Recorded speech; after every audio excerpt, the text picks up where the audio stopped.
Tohle je FT500 Fiber Inspector Mini.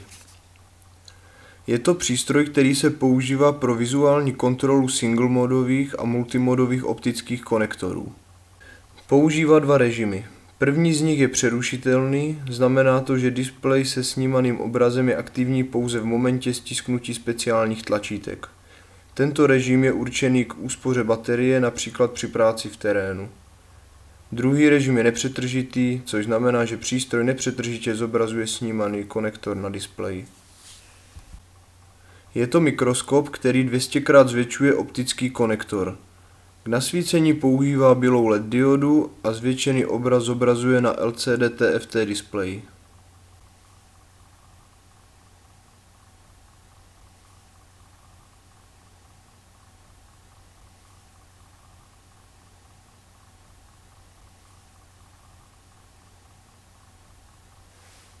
Při inspekci optických konektorů jsem vyzkoušel náhodně vybrané běžně používané patchcordy.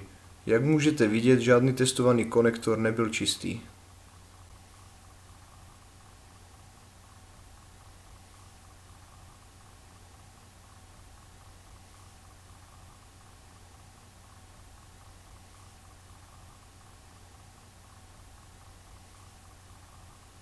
Při dokonalém zaostření můžeme vidět, že i tento konektor je znečištěný.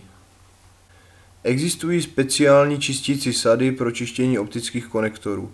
Vzhledem k tomu, že jsem čistící sadu neměl v době natáčení videa k dispozici, použil jsem alternativu, která ač byla efektivní, tak její použití nedoporučuji. Místo speciální sady určené k čištění optických konektorů jsem použil papírový ubrousek.